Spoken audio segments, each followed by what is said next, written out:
Welcome to the dumbest smart guy podcast on the planet. This is the Central Unintelligence Podcast.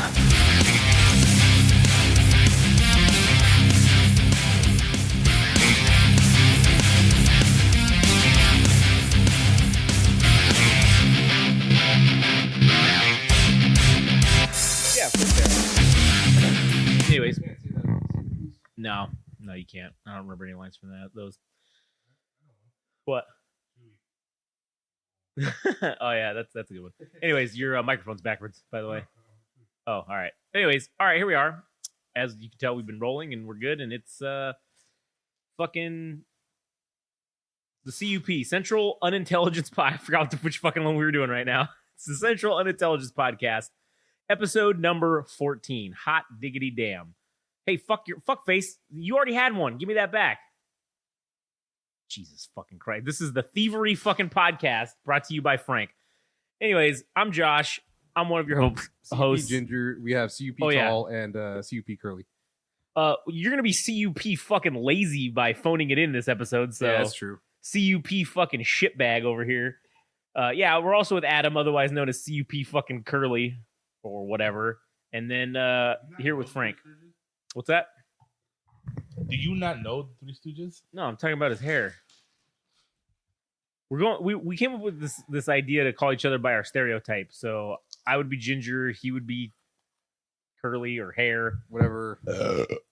You're CUP Tall. Yeah, you're tall. You know, like in animes, they have tall guy or the tall one. I said we should just get racist with it and just do the racist stereotype. So you know. No, I think we just. Why? That'd be funny. No, we canceled. First of all, we're just doing descriptors. If we got canceled, that would mean that we have made it. Descriptors. So that's your goal, just to touch glory and then have. And then just yeah. Well, then that's how you know for sure that you made it. I mean, you could call me CUP Icarus because I'm gonna fly too close to the sun, Icarus. and my fucking wings will melt. Ever, Josh? CUP Gran Torino. Now I got a question I gotta ask. All right. I asked Josh this question. I'm gonna ask it to you. All right. So Team 4-Star has a joke in one of their movies. Okay. Where because they remember the dragon is called Icarus. So he's flying the dragon, and then the guys caught him, and he makes the joke saying, "Oh look, we found Diddy. Where's Donkey? You know, because they're monkeys." Yeah. Kaiser Neck was talking about how he had the joke he preferred was where he goes, "Oh, looks like someone flew too close to the sun," because it's Icarus. Which one is the better joke?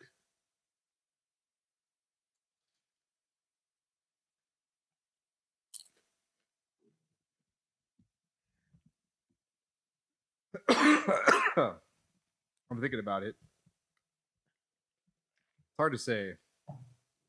I think the Icarus joke is probably the one that leads. That's the one I like too. Josh was Diddy. Yeah, well, I think that the for the context of what they were doing it in, I feel like that was the better joke. I don't know. I like the smart joke. Listen, I like smart jokes too. I'm not saying it's a bad joke. I think it's still a good joke. Yeah. I just that was a question I wanted to ask him. Right, anyways, all right. So, in case you forgot, which we obviously forgot what the fuck we were doing here, this is the Central Unintelligence Podcast. And this week, as we say, the precursor to every episode, before I forget, it's called the Central Unintelligence Podcast, right? So we're dumb, we're idiots. Don't fucking take anything that we're saying as being legit or anything other than for entertainment purposes only. That's right, CUP Ginger. And if we are in fact correct for whatever reason in any way, we will rightfully claim that shit. That's true. A broken clock is right twice a day. That's right. Thank you, CUP Tall and CUP Curly for adding that in there in the peanut gallery comment. So don't take what we say. Do your own fucking research. That's the crux of what I'm trying to say is do your own fucking shit. DYOR. Yeah, Dior. Do your own research. Fuck off, okay? And then, yeah, if we're right, I will fucking say, yeah, we called it. We were right. Good. Go fuck yourselves. We know what we're talking about. But don't listen to us. Anyways, so obviously the last several weeks have been going this fucking Israel and fucking Palestine stuff. So that's still happening. That's still going on. I kind of want to talk about something else for a change. So we're going to let that sit.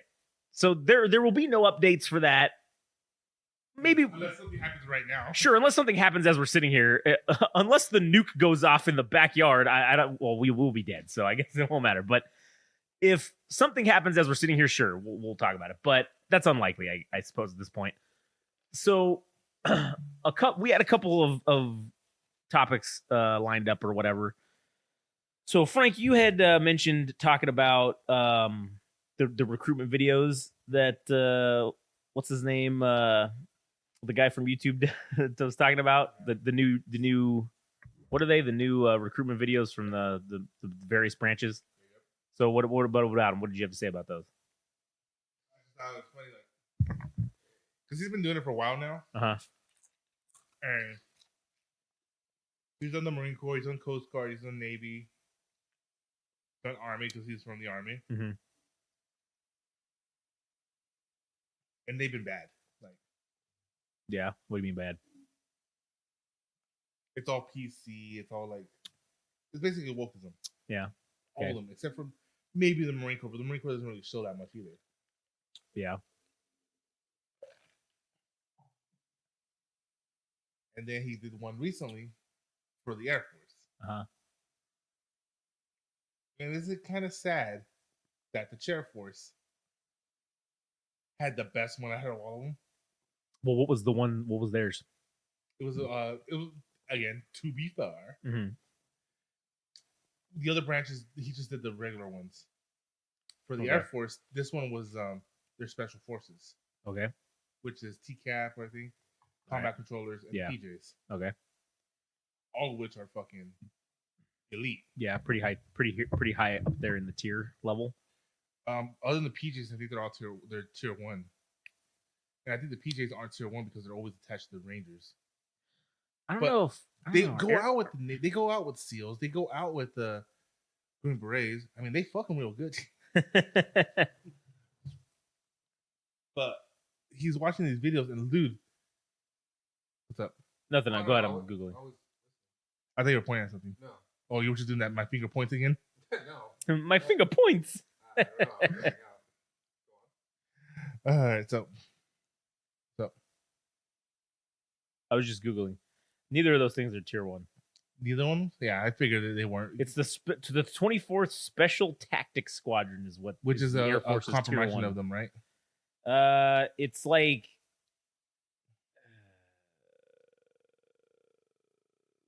what is this? It's a federal. Keep going. I'm reading, so keep going. Well, I need you to pay attention. I am paying attention. I'm doing both. It's I- Kara. Well, wait a minute. It was weird because the PGs are not attached. They're the ones that usually get that respond to SEALs and the Green Berets when they need help. Yeah, that's true. I don't actually think that this 24th is the Special Forces element for the U.S. Air Force. So just being a PJ or just being a what is it, the ATAC or whatever they're called, the combat air controllers, that's not in itself just being a tier 1. You have to be selected into this 24th Special Tactics like Squadron. Being a Navy SEAL isn't tier 1, but being you got to be a DevGru. That's the tier 1. SEAL Team 6. Right. So that's the difference. Yeah. So yes, those guys are in, but you have to be in this 24 Special Tactics Squadron to be considered tier 1. Yeah. Whatever. Yeah. Which they just take from everybody. Basically, yeah, that's kind of what they do. But anyway, so in this one he was doing the thing and like literally off the bat, this motherfucker is extra. If you ever watch his videos, he's fucking hilarious. Yeah. And so the first one was the what are they called? TCAPs, the guys that call in the It's like strikes? the combat air controllers or whatever. No, those are something different. TCAP or oh yeah, it might be tactical combat air controllers. TCAP. Because there's combat controller. It's the TACP. Yeah, TACP. It's the what does that stand for? Oh no, wait a minute. Wait, what? Oh yeah, Tactical Air Control Party Specialist. That's what it means. The TACP. Yeah, because combat controllers is the other one. Yeah. So these guys are the ones that get attached to like Army and Marine. everybody. They get attached to everybody because they're the ones that call in the Warhogs. The A1 or the A10 Warhogs, like C-130s. They call them the bomb strikes and all that stuff. So they're always attached to these guys. And like literally the video is showing them, hey, there's a bunch of bad guys over there. Pulls up the antenna. And you literally see a bunch of fucking people die, which hasn't been shown in fucking recruitment videos in forever. Yeah, that's cool. You just see, and like, oh yeah, they fear the T-Cat because, yeah, in Afghanistan, you're gonna fear the fucking planes. Yeah, true. And so the next one was the combat controllers. Now these are the guys that go out in the middle of the night and stuff like that, and take out the people and stuff and make airbase, basically airstrip. Yeah. And that video again shows them being like looking around, like literally just fucking sniping the shit out of people and just clearing out an airfield. And again, and it's showing them like, oh, enemy hostiles, let's go get them. And they just jump out of a fucking airplane and go get them. That's pretty sweet. Yeah, and then the PJs, which I know Josh already knows I talk about them a lot because they're fucking cool as fuck. Yeah. Right. Sorry, I was just making sure I was recording off of these. Mm-hmm. Yeah, good. And yeah, these guys fucking what you call it? The fat electrician said it best. They're the 911 for the baddest men on the earth. Yeah, true. For like the Navy SEALs, Green Berets, Delta Force. These guys are the ones that usually answer that call too. And these guys are like, and literally the whole commercial is talking about how they get into that shit. They're fucking jaws of life, being people out of fucking helicopters while being shot at by fucking enemy forces and shit. And again, their model so that others may live. Yeah. And I just think, again, he said he said Air Force One, they had the best commercials. Yeah. Well, and I think it's funny because what are all the other branches called the Air Force? The Chair Force. Yeah, that's true. But to that credit, though, I think, again, the fat electrician said it best. He goes, they're the Chair Force because they're death receptionists. They will schedule you an appointment with the deity of your choice from a distance. Yeah. Well, I think kind of the reason why they do that, at least now, is all right, let's look at the young people that they're recruiting, right? Or the younger generation. They're all fucking into Call of Duty. They're all into fucking all that shit, right? Everybody thinks that that's what the military is like. Now, there's this guy called Narrator. He's another YouTuber I like. I showed you some of his videos. Yeah. And he was talking about how he got tricked into joining the Cap Scouts because the recruiter told him, hey, you want to do some Batman shit? He literally said, I was tricked because he told me I was going to be Batman. Well, and that's the kind of the point I was getting at was in military recruiting, that's what they're supposed to do is trick you into joining. That's all. That's what it is. Because let's be honest, it fucking mostly sucks when you're in there. And well, that's the whole point. It's like, how much can we make this suck without it being a war crime? Yeah, without it being illegal, And nowadays, maybe it's a little different, but with this soft ass fucking generation that there is now, you guys are not allowed to yell anymore. Well, yeah, and then you have these little fucking cards that you can pull out, right? And you can fucking fat camp now. Oh yeah, they got fat camp. There's all kinds of fucking crazy shit.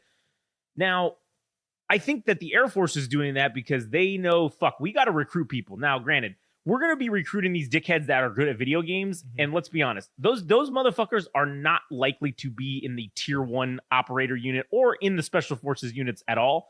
However, they are good with a controller and they are good at looking at shit on the screen and controlling it, right? Well, these are actual special forces, though. Well, no, but that's what I'm saying, though. But they're not going to, they're likely not going to, the percentage of people that they will get off of those ads that actually make it to that level is like 1%, maybe. It's probably even less than that, right? Well, remember, again, going back to the PJs, they have the highest attrition rate of any branch in the military. Right. Well, what I'm saying is the people that are going to see this commercial, right? That it's going to get them to join. They're targeting the kid who likes Call of Duty, right? Thinking that this kid is going to get to go do some Call of Duty shit, and then when he gets in and they go through his fucking testing and realize, well, okay, he's good at video games. Well, what does the Air Force also do? They pilot drones. That's like one of their main functions now. I think they're converting to more drone pilots than they are actual aircraft pilots. You know what I'm saying? Yeah. So if you're going to cater to that crowd and try to attract them into joining your branch, the crowd that likes Call of Duty, you're not going to put up a fucking drone video or you're not going to put up a fucking whatever video. You're going to put up these guys going in and doing Call of Duty shit. So then that kid goes, oh man, that looks fucking cool. I want to do that. I'm gonna go to the Air Force recruiter. And then the Air Force recruiter looks at him and goes, hey man, you want to do some Call of Duty shit? Hey man, Hey, you want to be Batman? Yeah. Hey man, you want to get your KD ratio up? Yeah. Yeah. You want to get your KD ratio up in real life? Fuck man. Or it could just be nothing if you get wiped out right away.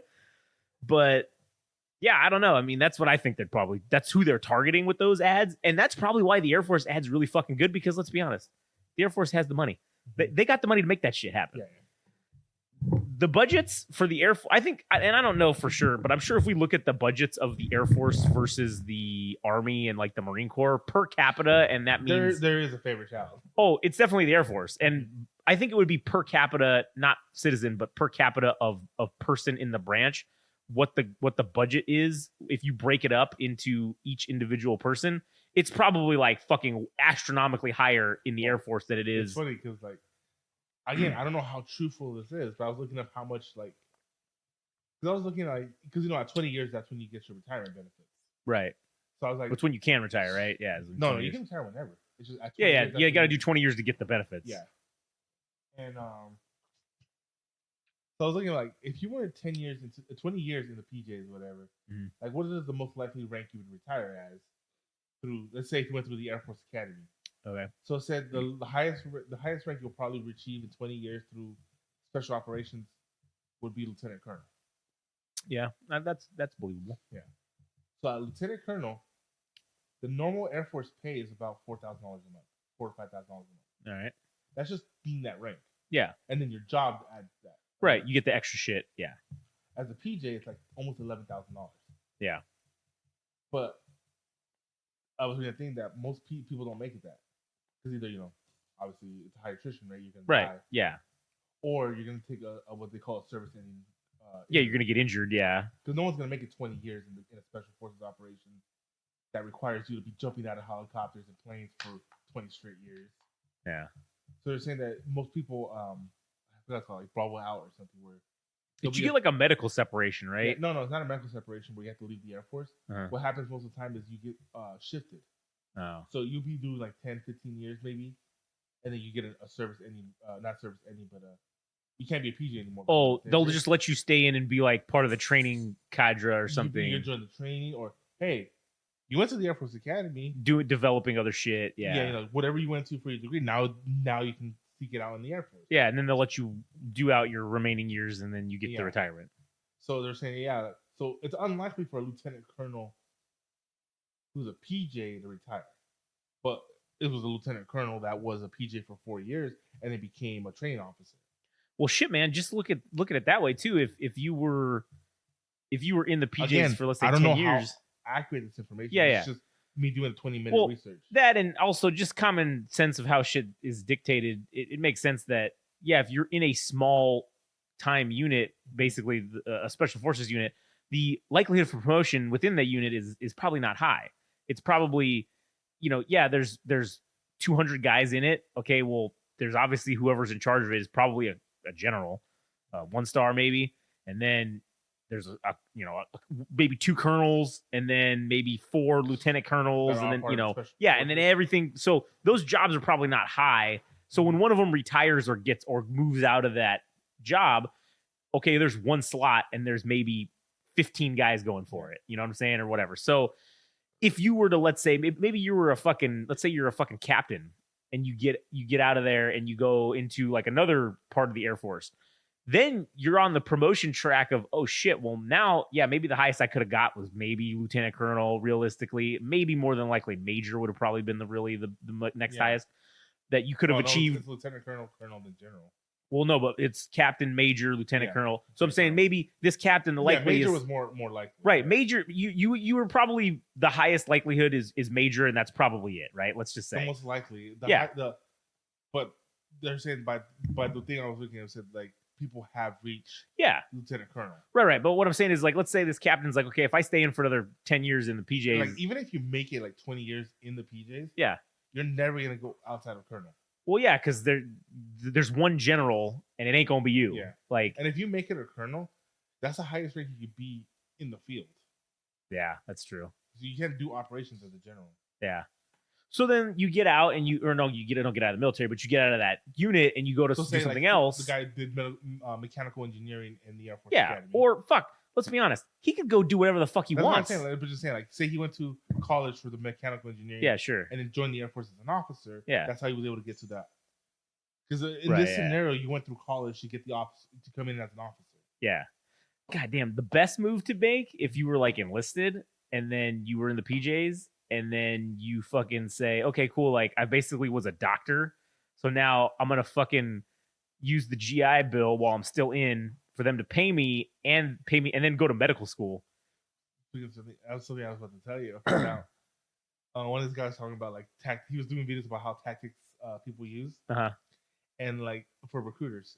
And he was talking about how people don't realize that they use this tactics for re-enlistment. You know, to get people to stay. Yeah. And the guy's like, "Hey, Sarge, so I did my 4 years. I think it's time for me to go to college and do my stuff." And the guy's, "Oh, so like how about a $60,000 signing bonus?"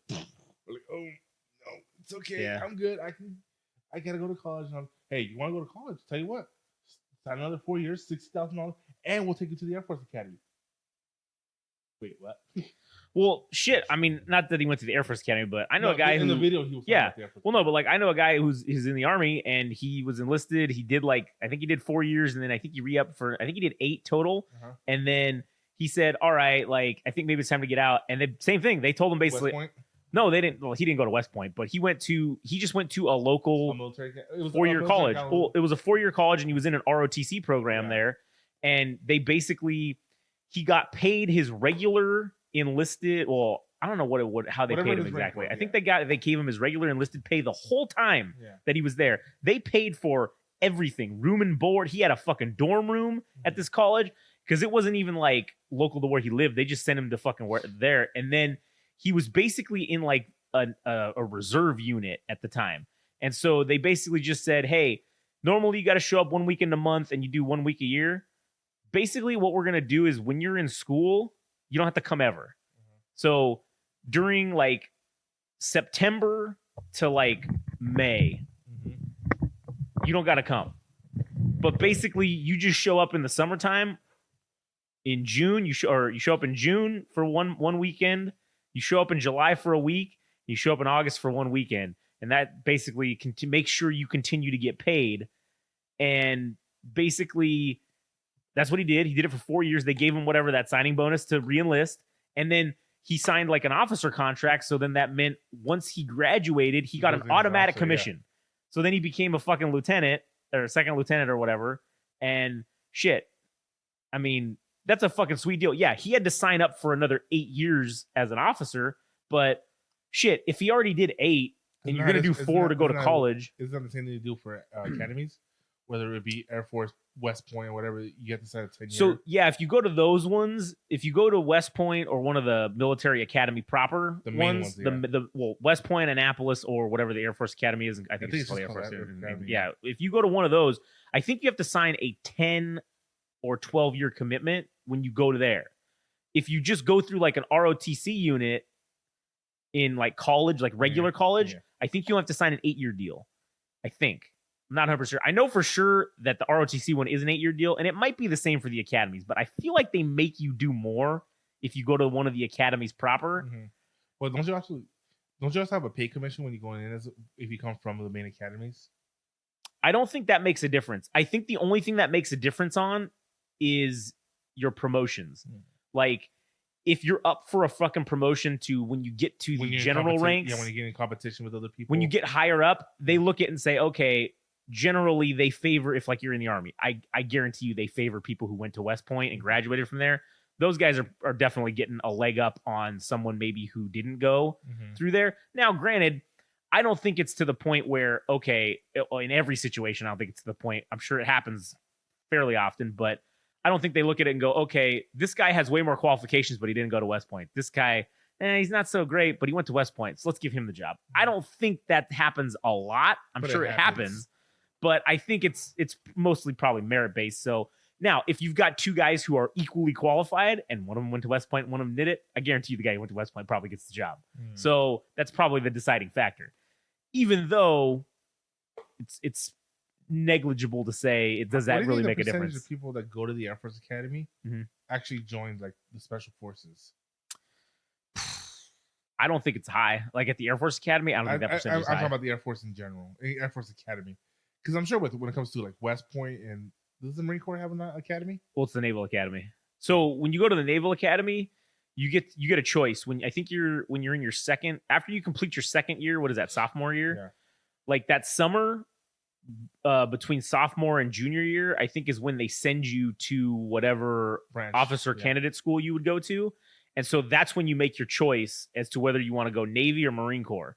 And then whatever you choose from there is kind of how your career branch in the service academy continues. So there's like the naval branch, and then there's, because obviously with the naval branch, you've got several different options you can do as an officer. You can be a surface warfare officer. You can be fucking, I mean, there's all kinds of Dude, fucking if options. I'm going to the Navy Academy to become an officer, my goal is to become a captain of a fucking ship. Yeah, exactly. So you would likely go the surface warfare route because that's generally where they pull from, as from what I've read in terms of for captain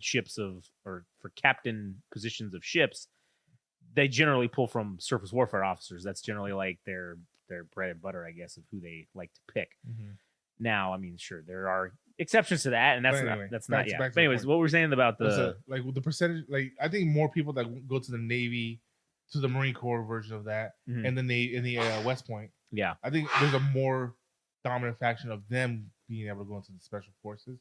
I don't think the Air Force people who graduate from the Naval Academy go into the Air Force Academy. go I into don't think special it's forces. a high number of them that go into the special forces. I would say I 100% agree with you on that. Because the Air Force doesn't have, I don't think, the same number of opportunities for special forces like at least the Army or like the Navy has. Because anybody who goes to What's the Marine Corps' one? First Recon? it's MARSOC now. It's the Marine Special Operations Command. Wasn't it called First Recon or something? Well, that was what they had as special forces back in like the Vietnam era. Uh-huh. And then recon still stayed a thing as far as I'm aware, but it was kind of like the bastard child. You know what's the fucking weirdest thing? Uh-huh. You know the Army Rangers isn't special forces? Really? Yeah. Oh, I guess you're right. I guess technically it's not. Yeah. It's a regiment. It's not a special, but they're treated like one. Yeah. They're like higher than a regular infantryman, but below special forces, I guess. Yeah. They're just like an advanced trained infantry, maybe, I guess. Probably. But anyway, that's what I'm saying. So, like, what's his name? Like, isn't it? I don't know. I just keep going back to the whole like, everybody likes to make fun of the Air Force, but hey, they do badass shit too. Like, their special forces is like the combat controllers. Yeah, I'm not gonna. Yeah, they're probably not gonna be able to fucking assassinate Saddam Hussein in the middle of Iraq, but they're gonna clear out the airbase that those guys are gonna use. That's true. And if anybody really should get made fun of, it should be the Space Force. That's really who they should be made fun of. But they're a department of the Air Force, so. Well, I mean, they should be made fun of. Yeah, more than the Coast Guard. Honestly, the Coast Guard gets way too much fucking grief. I think they do. I think they get more grief than they should, because at least the Coast Guard does actual like maritime operations. Like they actually go out and capture drug cartel shit. Like, did you see that one video where they jumped on that sub? Oh yeah, that was fucking dope. Yeah, the Coast Guard does some real shit. All right, they're like a legitimate naval force. I was watching this thing. I was doing research when we were doing that Stargate campaign. That was for D&D. Yeah, trying to make what's his name's character the sniper. Yeah. So I was talking about. I was looking up like what branches produces the best snipers. Yeah. And it said like a lot of the best snipers come from the Coast Guard. Yeah. I mean, that makes sense because that's kind of what they got to do. At least at the time of my research. Okay. The Coast Guard, the U.S. Coast Guard, is the 12th largest naval force on the planet. Okay. What the fuck does that tell you right there? I mean, Jesus Christ. It's the 12th largest.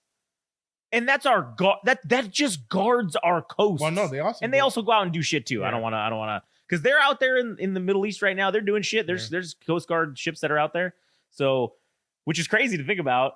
But I think it's fucking trippy. Like if you look at what their main ship is, the cutters. Yeah. Those fucking ships can't capsize. Yeah, that's crazy. They fucking flip back over automatically. Yeah, that's fucking sweet.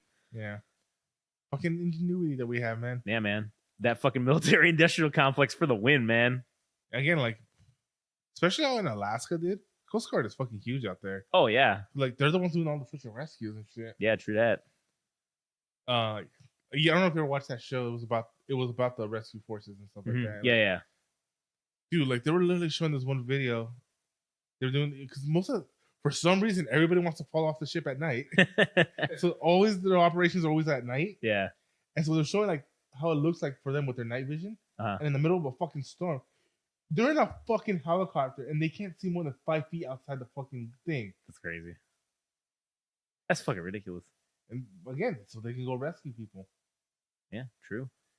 And when I was looking this shit up, I was looking at these interesting stories because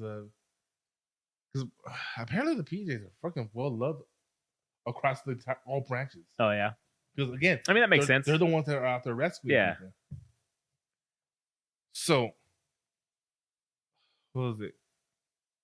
It takes years to get accepted to be considered a PJ, to be considered for the training. What are the requirements? That's a good question. There's a certain level of education you have to have. Shit, like your mile, like I think your miles, their physical recommendation requirements are worse than the Marine Corps, or better than the Marine Corps. And there's a lot of shit like that. And then you have to pass an aptitude test too, because you have to be able to basically become a doctor. And what you would call it. So not only is it hard to get into that, it has the highest attrition rate of any special forces. That's even including the fucking SEALs. Yeah. But I don't think it's fair in that sense because on average 10 guys get selected for Superman school, which is what PJ school is called. And there's a shit ton of people that get accepted into Bud school. Oh yeah. They'd run multiple classes a year too. Yeah, like so it's not a fair comparison, but yeah, I guess that's true. So I take that with a grain of salt. Yeah. But let's just say 10 guys get accepted. The attrition rate is 90%. So one of those guys makes it. 1 out of 10 will make it to be a PJ. Damn. Yeah. And that was the funny thing too, that they call it Superman school. That's crazy. And what you call it? But the one I saw was about this. They were at this military base. This I think it was in Georgia or some shit. It was where they do training. It was a boot camp. And they have these blue footprints on the pavement. Yeah. And they never explained what it's there for. And the guy was talking about it because he was there for training for whatever. And he was saying that you know how drill instructors are. Yeah. Yelling in your face, all this shit. And so he just straight up asked them, like during formation, whatever, asked him, like, sir, what is the meaning of the blue footprints? And he said, well, literally every single one of the drill instructors said that all their eyes softened and they started talking in soft tones. Yeah. And so I was saying, like, you could hear the reverence they had in this shit. And they're saying that those are the footprints of every PJ that has fallen trying to save an army soldier from the field. So it's like hundreds of footprints. Yeah. And he says the reason why we painted those, why we honor them with footprints, is because you walk the same path with them. But when you're in trouble, you hope to God that those are the footprints coming towards you. Yeah. I'm like, fuck, that's fucking cool. That is pretty cool. Damn.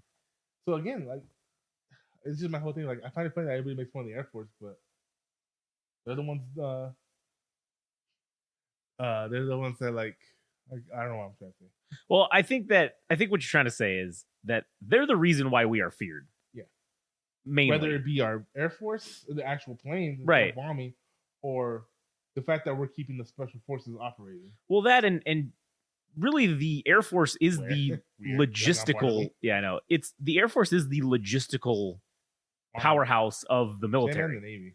Well, right, but what I'm saying is the reason we can get shit to places and invade any country within 48 fucking hours or whatever it is because of the Air Force.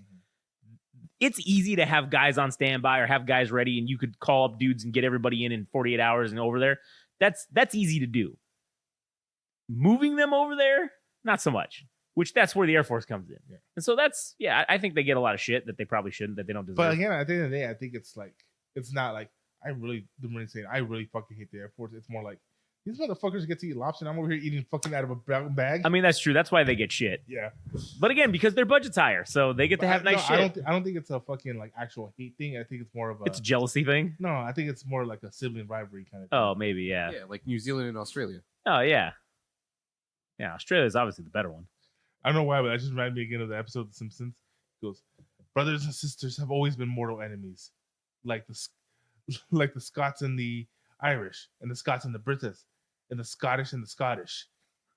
Damn Scots, they ruined Scotland. That's good. Like, wow, you Scots sure have a flavored history. Them's fighting words, Skinner.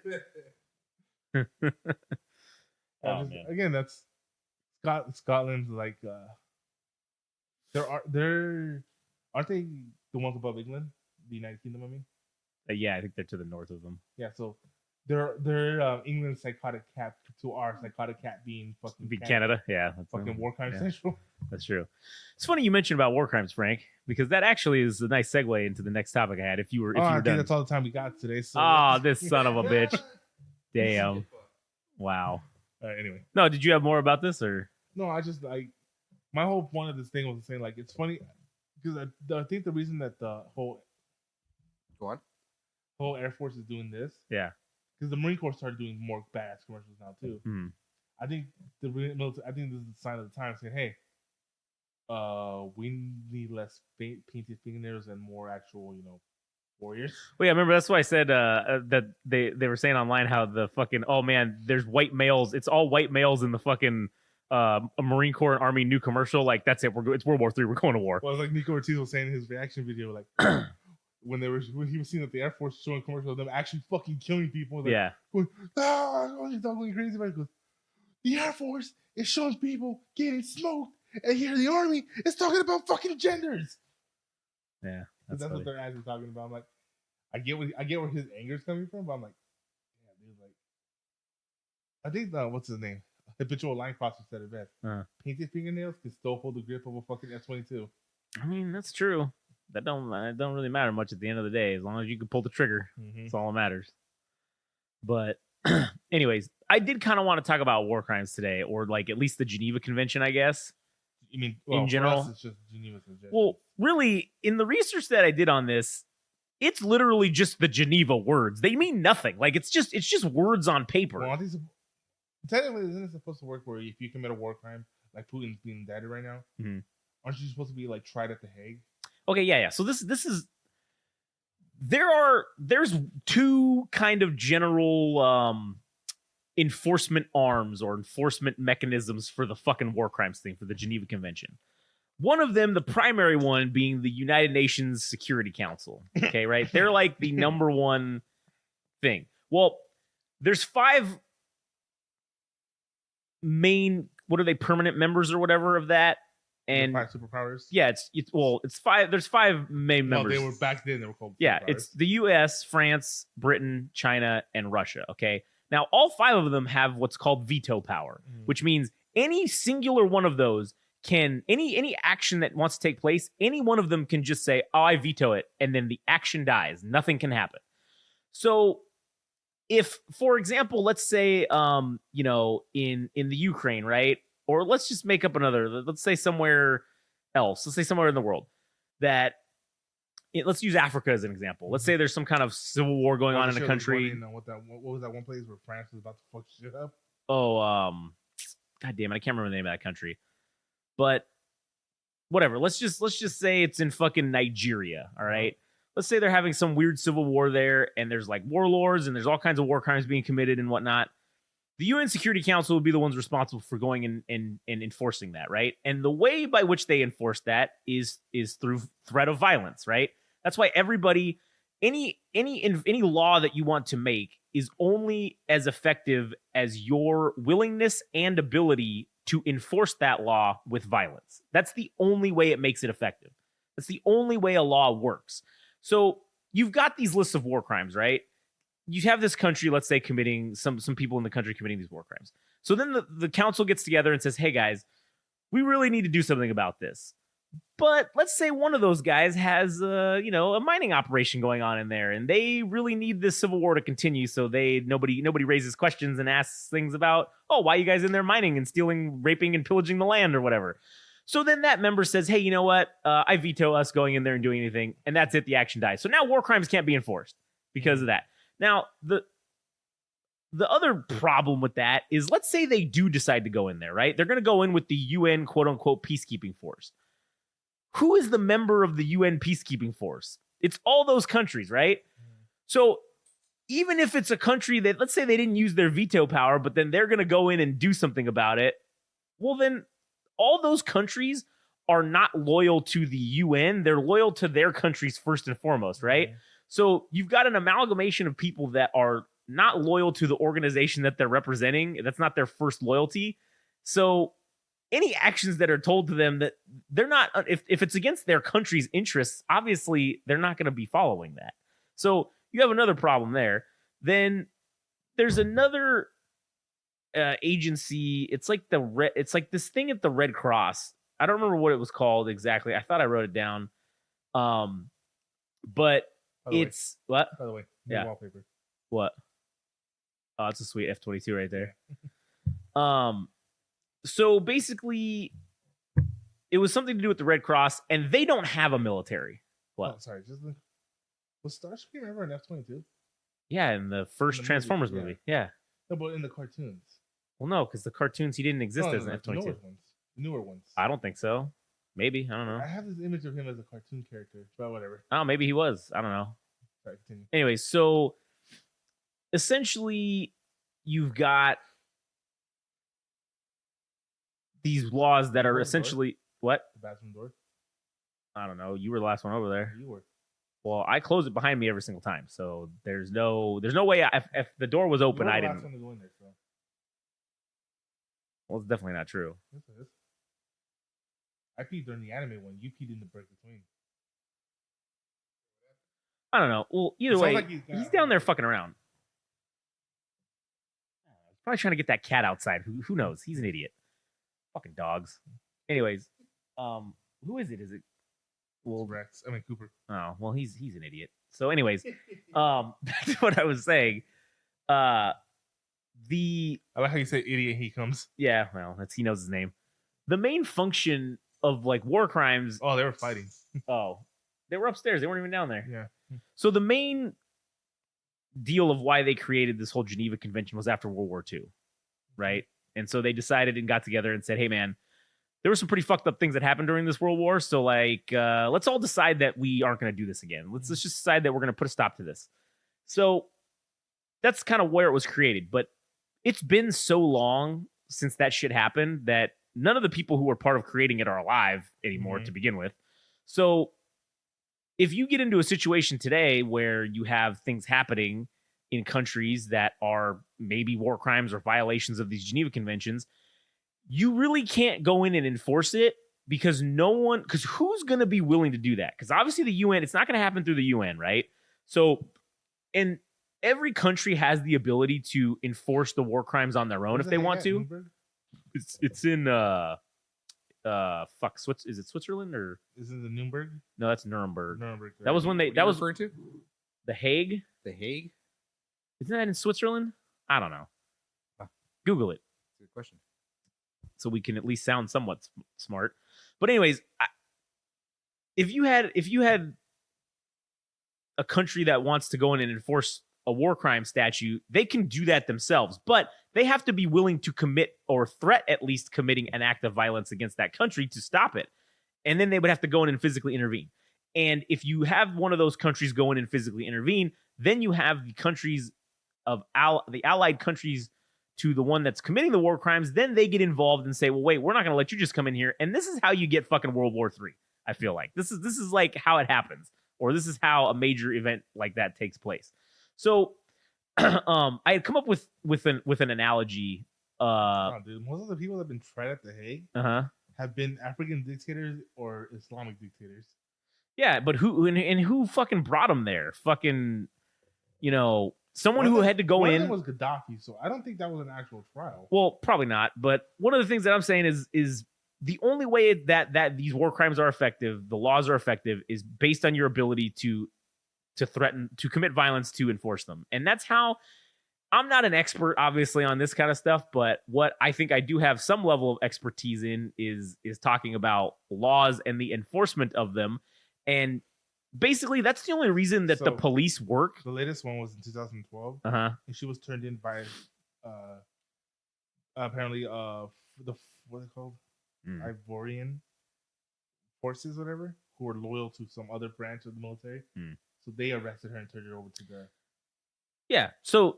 But anyways, what I was saying is the only reason like the police in general work, right? We have all these laws here in America. Well, the only reason that the police are effective and the laws are effective is because the police are willing to commit acts of violence to enforce those laws. That's why people stay in line, because they are in fear of, yes, potentially going to jail. But how does that happen? How do you go to jail? The police have to make you go. They have to come and get you. They have to commit an act of violence, whether it being right, whether it being a small act by just grabbing you and putting you in handcuffs, okay? But on the international level with these war crimes laws, I don't think you really have a lot of countries that have A, the capability, or B, the ability, or I'm sorry, the capability or the will to go in and enforce those laws. So it just kind of makes them pointless. And yeah, they're kind of just there for show, is what it seems like. Yeah, it's a good idea. Oh man, we shouldn't do fucked up things. We shouldn't kill prisoners. We shouldn't fucking, just fucking torture people. Yeah, we shouldn't do those things. But when it comes down to, real warfare, I don't think anybody's really going to end up following those. If it comes down to like World War III type shit or another world war, I really think all that shit's just going to be fucking irrelevant. Without a governing party to enforce it, no one's going to listen to it. Well, I don't think anyone really is listening to it current, and I think we're starting to see that in modern times where these quote unquote laws are sort of being disregarded, and they're just kind of being put to the side because, well, who's going to come in and fuck with us? Nobody. So, yeah, we're just going to do what we want. And we're going to get the job done no matter the cost or no matter what the method to that happens to be. So I kind of come up with an analogy for people that maybe don't understand or maybe make it a little better of how this works. And so the way I kind of came up with it was, let's just say there's 5 cities. You got city A, B, C, D, and E. And these 5 cities get together and say, all right, guys, we need to come up with some rules. Let's make these general list of rules. All right, cool. We're going to do that. They make these rules. Then one fucking city A says, hey, you know what? We don't like fucking green cars. Green cars are no longer allowed within our city. City B says, hey, you can't tell green cars they're not allowed to be here. We primarily own and make green cars in our city, so you can't fucking discriminate against our cars. Hey, we want to commit an action where we can go and say, hey, you're breaking the rules and you need to be respectful of people with green cars. Well, City A says, I veto that action, so no one can come in and do anything. The group itself isn't going to come get me. So then City B says, well, fuck, this is bullshit. We're going to go in and fucking get you anyways. So they go in and fight. Well, yeah, they're all technically came up with these rules, but then let's say cities C and D are on cities B's side, so they join up, but City E is like, hey, man, we're over here with City A. You guys can go fuck yourselves. Now this is how you get a fucking major fucking blow up happening. Now everybody's involved.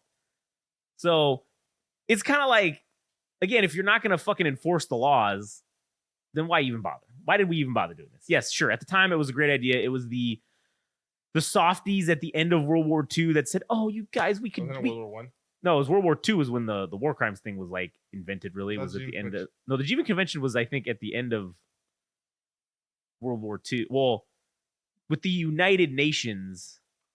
Oh, wait, maybe I'm thinking of the United Nations forming. Yeah, the Geneva Convention, I think, was the mustard gas and all that shit. I don't even think that was even... Was that even... Geneva Conventions. When did they... 1864. Yeah, then they were negotiated in the aftermath of the Second World War. 1864, though. No, look, it literally says the Geneva Conventions on Wikipedia. The original Geneva Convention. What does it say? It says the protection of medical services. Okay, here we go. The Geneva Conventions are international humanitarian laws consisting of 4 treaties, blah, blah, blah, blah, blah. The singular term Geneva Convention usually denotes the agreements of 1949 negotiated in the aftermath of the Second World War, which updated the terms of the two 1929 treaties and added 2 conventions. So the original one was, maybe in the 1800s. But what we kind of have as the modern Geneva Convention was put together after World War II. So I think that... Sorry, I gotta listen to this. What was it?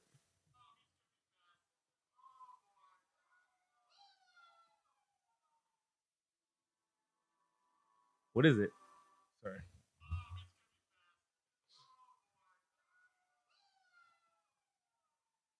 Oh man, it's breaking the sound barrier. Yeah. Must have just hit the afterburners. Damn. Just imagine the timing you would have to do to be flying that jet to make it so that you broke the sound barrier right as you were crossing by the bridge of the ship. I said, just imagine how the timing you would have to be able to be. No, I don't think it's timing. I think because that was the F-15, so it has that's one of our fastest jets. Well, yeah, but so I think once you hit the afterburners, I think the sound barrier breaks right away. I think you're able to break the sound no, barrier because you have to actually hit the speed. You have to get to the speed, so it's not instant. You're supposed to reach a certain speed before you hit afterburners. Because if you hit afterburners right off the deck, it's not gonna because the engines have to go from normal convention into afterburners. Well, that plane was already in the air though. That wasn't just coming off the flying. It was probably already pushing what the normal engines could do, and then it switched into afterburners to break the sound barrier. Yeah, but I don't think it's instant like that. I think that you would have to time it. You'd have to be like, okay, I know how fast I'm going right now. If I hit the afterburners now, this is how many seconds it's going to take for me to break the sound barrier to have that happen right across from the bridge or right in front of the bridge. I don't know. All right, so on with the Geneva anyways. Convention. Also, when are we going to get to the war crimes? When are we going to get to some of the actual acts that are considered? Well, that's our TikTok that we're going to start. The war crimes are free. Well, the actual egregious acts that people have committed. Well, we're not gonna list off war crimes right now. Well, I mean, I was talking because I didn't want to get into this Israel and Palestine thing because that's what everybody's flinging. That's the current thing where everybody's flinging accusations of war crimes or whatever. But some of the war crimes being, you literally are banned from fucking attacking medical personnel. Like if you, what about journalists? I honestly don't know if that's in there. I don't think that was really a thing back then in 1949 where people were in, the photographers and all that shit back in those days. The actual art. Yeah, they were in the members of the military, so I feel like they were free game. Like, you ever seen Full Metal Jacket? That's what that guy did, yeah. Yeah, that's what Joker's job was. So there's that. Obviously, it's generally the treatment of prisoners of war. That's one of the things that they really added after World War II was, hey, you can't just fucking kill these guys and you can't just starve them. You gotta fucking feed them. You gotta fucking, house them. You gotta walk them 3 times a day. Yeah, basically, you have to give them yard time. And, you can keep them in jail, but it says before, and it doesn't even say you can't just kill them. It says before you kill them, you have to give them a fair trial. Now, what people would define as fair is, up for debate. But yeah, okay, you have to give them a trial. You have to, and like we had said earlier, it was like, oh, did they just go, oh, fuck, well, now we can't just kill people anymore. We got to give them a trial. Oh, fuck, well, I guess we got to keep them, That's just murdering with extra steps. Yeah, I mean, that's basically what it is it's just fucking, it's just killing the enemy with extra fucking steps involved. And it's also the thing about, okay, if an enemy combatant surrenders, you can't just kill them. You have to take them prisoner. That's the type of things that the Geneva Conventions highlighted. And also no killing of civilians or intentional killing of civilians, that sort of thing. I do think that I'm sure fucking mustard gas and like chemical weaponry was included in that for sure, because that obviously was fucked. We give the Germans so much shit for doing mustard gas and all that shit during World War One. Yeah. And then we're dropping napalm in Vietnam and shit. And we're like, what are you talking about? We didn't do anything wrong. Fuck, man, napalm, Agent Orange too. Like, fuck yeah, Agent Orange. Literally a chemical that kills plant matter instantly. Insta-deaths it. What does that do to people, man? The fuck does that do to people? Fuck. So There's a line in Rambo yeah, where he's like, "Oh, so and so got killed in fucking Vietnam, didn't even know it," I think he alludes to Agent Orange in the Yeah. line as well. I fucked up the line, but that's basically what he says. He got himself killed, getting Agent Orange. getting Agent Orange on his body or something in some way, and Yeah. dying so many years afterwards. Yeah. Yeah, because once you get it on you, it's it. You're gonna die eventually of it. Like that's gonna be what kills you. You're gonna get some kind of weird cancer from it or whatever. Because that's a caustic chemical that fucking it literally destroys organic plant matter on contact and just melts it. Like yeah, it just disappears. So it's crazy. And then also yeah, napalm. That's also fucked. And then what's the other one? White Effective. phosphorus? Oh, the white phosphorus. Yeah, that's the other thing. The white phosphorus, man, once it gets on you, it just burns until there's nothing left to burn. So, You ever hit for our video game friends? uh-huh. There's a game called Spec Ops: The Line, Oh, yeah. That was a good game franchise. and there's a scene where they captured they find the enemy base, so they call in a white phosphorus strike. Yeah. And it's just one of those scenes where like I can describe it to death, but it's just not it's not the same unless you experience it. Yeah. And basically they go in after the bomb hits, and like you just see charred corpses everywhere. Like literally there's skeletons, no clothes, just skeletons. Damn. That's all that's left. Yeah. What's white phosphorus? It's like a chemical reaction that when it explodes, it like sprays down. It looks like fireworks. It looks like fireworks. But it's these like chemical burning things that once they touch your skin, it just burns and like you have to basically cut it off. Or if you're lucky, you can get on your arm to let it burn through. Yeah. Because it won't spread on you. Yeah, it'll just burn through whatever. But there's so much of it that you can't knock it off. So once it touches you, it's like napalm where if you try to put it out, you're actually gonna make things worse. Yeah. But it's been banned, I think. We don't use it anymore. Oh, we're not supposed to use it. But anyway, in this game, like you just see corpses, and then that's when they realized that they were tricked, and it wasn't the enemy base; it was a refugee camp. Oh yeah, that's fucked. I don't know, dude. Just the way everybody reacted, it was a good scene. Yeah. Yeah. That's just not a joke. Yeah. So, anyways, but war crimes in general, And also not a joke. yeah, they're not a joke. And Except for when we make our yeah, that's true. Except when we make jokes about them. But what sucks about the whole thing is, like I said, no one is going to really enforce it because the ultimate enforcement of that is through violence. And if a major world power commits war crimes, it's going to take another major world power to impose their will upon them. What's going on with Russia and Ukraine to enforce it. Yeah, Russia's committing war crimes, but who is going to stop them?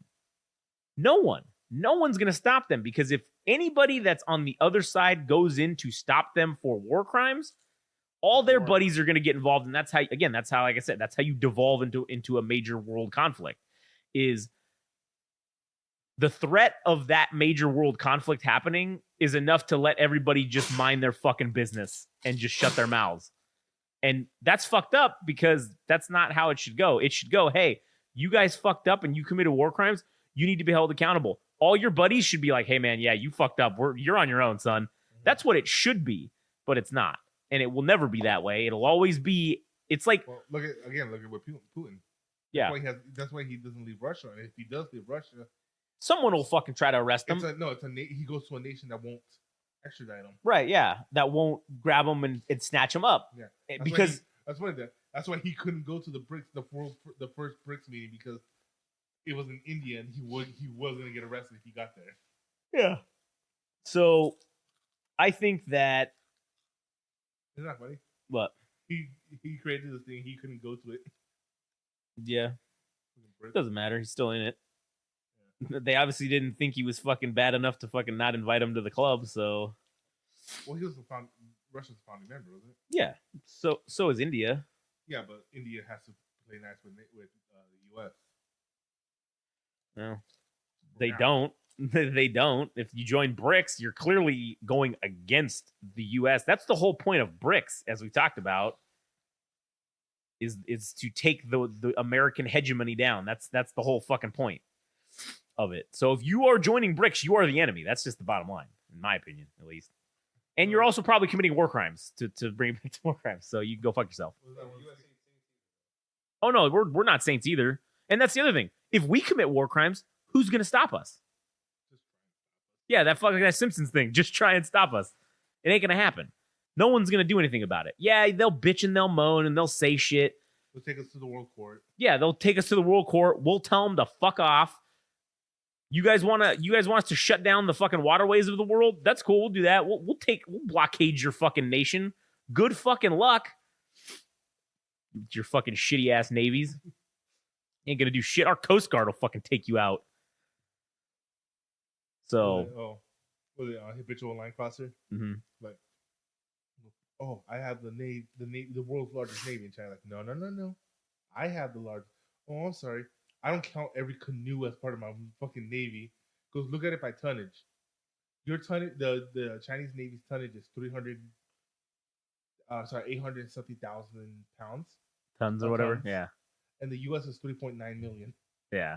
Tonnage of fucking freedom spreaders. Yeah. I mean, technically, yes, the Chinese Navy has a significantly large number of vessels than we do. However, we've got 11 aircraft carriers, so that's all you fucking need to know. Mm-hmm. That's all that really matters at the end of the day. So, anyways.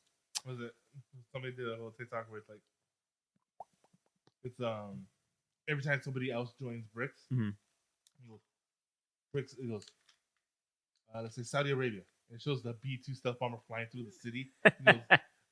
He goes, Saudi Arabia is about to find out why we don't have free healthcare. Yeah, that's the thing I've been seeing is like, oh yeah, they're all about to find out why the U.S. does not have free healthcare. That's a good one. That's a good line. Oh, what does the electrician say? We don't have free healthcare, but we have free unhealthcare. Yeah, the unhealthcare system. That's funny. Anyways, we've just passed an hour, so I mean, did you guys have anything else to talk about? No? You? Freedom Factions for Life. Freedom what? Freedom Factions for Life? Yep. Oh yeah, I'm down. I'm down for that. Freedom Factions. I hope the CP podcast doesn't turn into U.S. propaganda. What do you mean? That was the whole point of how it started. Was just fucking. It was all supposed to be pro military industrial complex and how great the America is, and then it sort of turned into current events and news, which was still cool, but we've been covering so much of that lately. I wanted to, step back and talk about something different. So I think we achieved that with this episode. So congratulations to us. Anyways, if you listened this far, thank you for your patronage of listening, your listenership. If you haven't already, I do you the fucking favor of not plugging this at the beginning. I give you the fucking content up front. No, hold on. I give you the content up front. Stop. I give you the content up front. Okay? I give it to you so that you don't have to hear us bitch. You don't have to hear any ads. You don't have to hear no bullshit. And that's fine. You could turn it off as soon as this fucking ends because the podcast is over as soon as I start going into this, obviously. Yeah, I don't know. Or is it? No, I'm not like that. We're not going to do that. We're not going to do that to you and trick you into listening to the fucking thing at the end saying, hey, you should fucking go to our Instagram and TikTok at Game Rage Magazine and follow us for more episodes of all of our other podcasts, or at Game Rage Mag on X, Twitter, or go to our website, GameRageMagazine.com, where you can listen to our multitude of podcasts on multiple subjects, not just, current events and pro-America stuff. Although we are generally pro-America and everything, but that's because we're Americans and we're number one. So, but also close second, Belgium, definitely close second. Fucking the Irish also coming up. Belgium better watch out. Nah, Belgium's got a huge lead on fucking Ireland. I don't know why. I do know why. Was it when they were talking about the warships? The two biggest warships ever, the two biggest battleships ever made, being the Yamato and the Bismarck, and they were both during World War II. Yeah. Who sank the Yamato? The USA. Yeah. Who sank the Bismarck? The USB, Britain. True. There's always that. It's been like USA and USB. USA and USB. That's like that Jose and Jose B fucking joke.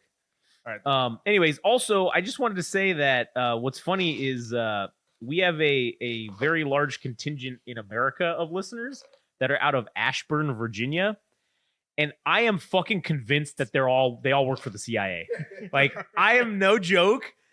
It's literally right next to Washington fucking DC. It's literally like one fucking 2 cities How far away over from Richmond. from Richmond. Yeah. I don't know. Or you mean Langley? Langley, sorry. You know what? Let's look it up right now. What did I say? Ashburn, Virginia to Langley, Virginia. Oh man, I missed the N. Whatever. Hopefully they'll figure it out. Oh, dude, it's like it's a 28-minute drive. There's no fucking way. It's definitely people in the CIA. So I would also like to throw out, because it's like the largest portion of America that listens to us is in Ashburn, Virginia. So I would just like to point out, if there are any people in the CIA or maybe people in the defense industry, and you think we're funny, you can hire us for a nominal fee. We'll come speak at your next fucking event. and we'll talk shit and we'll say how great America is. And hey, if you happen to be, good buddies with somebody at Raytheon and they want somebody to come in and talk about how all their shit is amazing, or Lockheed, we'll do that. We'll come hype all that shit up. Oh yeah, dude, Raytheon is my favorite EV evolution ever. Oh fuck yeah, it is definitely fucking A. So And again, and then was it Lockheed? Yeah, Lockheed with the F-22. And Lockheed with the scariest thing to ever fly.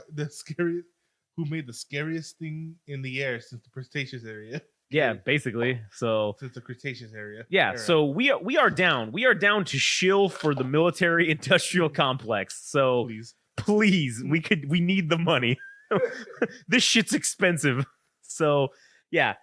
Thanks for listening. And also, if you happen to be in one of those things and you want to come on anonymously for us to talk to, we could do that through fucking Skype, and we could just change your name, give you a code name. Josh, you know what? There's a red laser in your forehead. Oh shit! All right. Maybe I should stop talking. That window is looking real weird right now. Anyways, all right. So thanks for listening, and America number 1, Belgium definitely number 2.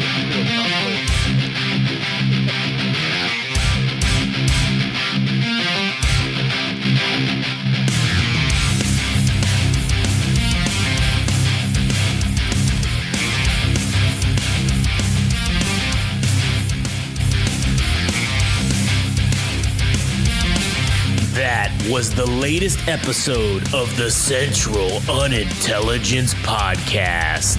Don't forget, subscribe and like on Instagram and TikTok at Game Rage Magazine. We're also on Twitter/X at Game Rage Mag. Also our website, www.GameRageMagazine.com.